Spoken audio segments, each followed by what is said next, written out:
C'est parti pour 3 jours de conférences, ateliers et réseautage 2.0. Le Web Today doit accueillir 4000 participants cette année. L'occasion pour les créateurs d'entreprises de rechercher des investisseurs. Cédric Manet. Ce Global Challenge, c'est le moment attendu par de nombreux créateurs d'entreprises du numérique pendant ce Web Today. Le but, trouver des investisseurs. Pas évident, les projets sont nombreux et au final, seul 1% des candidats à un financement est soutenu. Repérer la petite pépite, celle qui va vous permettre de faire x10, x100, x1000 sur votre investissement, ouais, c'est compliqué. Ce qu'on voit, c'est quand même on a des niveaux de maturité sur les entreprises qui sont de plus en plus solides et que l'investissement, il est évidemment contrôlé. Il y a quand même voilà, des niveaux de contrôle qui sont faits sur est-ce qu'il y a de l'acquisition client, est-ce qu'il y a du trafic sur le site internet, voilà, enfin, tout un tas de paramètres qui sont mesurés avant l'investissement, évidemment. Et pour augmenter leurs chances, les créateurs comme les investisseurs passent par des intermédiaires. C'est l'activité de la société nantaise Startup Palace. Nous, on aime bien se définir comme un tiers de confiance, finalement. On a un tiers de confiance souvent soit avec les fonds d'investissement, soit avec les grands groupes, entre les startups, pour leur permettre finalement de les accompagner, de pouvoir aussi dire les choses de façon plus claire sans avoir forcément un intérêt, parce qu'il n'y a pas on va dire un conflit d'intérêt, parce qu'on n'est pas investisseur dans les startups. Pour les investisseurs, il faut parfois attendre 10 ans pour un hypothétique retour. Leur intérêt peut être ailleurs. Ainsi, l'argent investi dans les startups est déduit de 66% de l'impôt sur la fortune pour les contribuables concernés. La 4e circonscription de Loire-Atlantique englobe le sud de Nantes ainsi que Rezé et Bouaye. Elle compte 115 000 habitants. Le député sortant est le socialiste Dominique Rimbourg qui achève son 2e mandat dans une circonscription à gauche depuis 1988. Président de la commission des lois à l'Assemblée nationale, Dominique Rimbourg est à nouveau candidat, lui qui l'avait emporté dès le premier tour en 2012. Il trouvera face à lui une ancienne adversaire en la personne d'Isabelle Mérand, candidate UDI, soutenue par les Républicains. En 2012, elle avait emporté 20% des suffrages. En revanche, c'est une grande première que s'apprête à vivre la candidate En Marche, Aude Amadou. Novice en politique, l'ancienne handballeuse professionnelle espère profiter de la dynamique de l'élection présidentielle. À Rezé, Emmanuel Macron avait réalisé plus de 29%. Jean-Luc Mélenchon avait obtenu un score équivalent, de quoi encourager la candidature de Vincent Aygrand pour la France insoumise.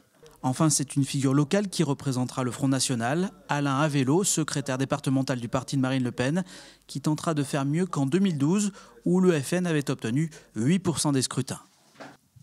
Parmi les 18 candidats de cette 4e circonscription, la communiste Mireille Pernaut, mais aussi un candidat écologiste, un animaliste, une régionaliste.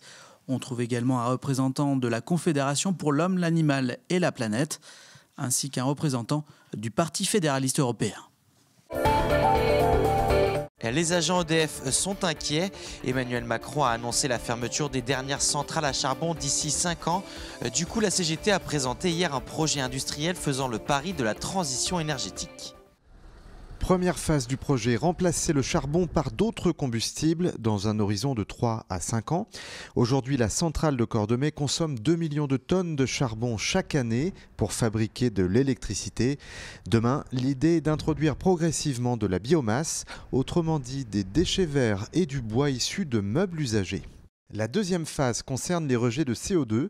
La CGT propose d'installer une unité pour capter le dioxyde de carbone dans les fumées de la centrale. Ensuite, ce CO2 serait valorisé par la raffinerie Total de Donges sous forme de produits pétroliers. Là, on parle d'une transition de 10 à 15 ans. Il y a des industriels qui sont déjà engagés dans du captage et du retraitement du CO2.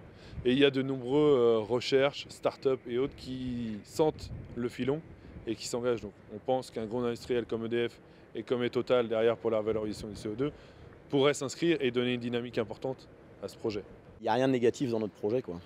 Sur l'emploi, sur l'industrie, sur l'écologie, sur le tissu autour, sur la stabilité du réseau électrique français, sur la pérennisation du mix énergétique, on couvre tous ces champs-là. Donc c'est vrai que pour les différents interlocuteurs qui découvrent le projet, il y a quand même que des aspects positifs. Les défenseurs de ce projet industriel ont rencontré des élus locaux. Ils espèrent maintenant une entrevue avec le ministre de l'écologie, Nicolas Hulot. C'est l'heure du grand nettoyage pour les rues piétonnes du centre-ville de Nantes. 6 d'entre elles sont concernées par l'opération Ma Rue Propre. On nettoie de manière un peu régulière sur des opérations d'entretien, mais à cette échelle-là, 6 rues sur un temps d'un mois, effectivement, c'est une première. Pour cet été, on vise évidemment la pleine saison touristique de l'été, donc on se concentre sur le mois de juin pour que les rues soient rénovées pour l'été. Évidemment, en fonction du résultat et de ce qu'on pourra faire l'année prochaine, l'opération pourra effectivement être renouvelée sur d'autres rues, toujours avec un travail partenarial avec les commerçants. Nous, on peut faire des actions, des opérations pour dynamiser.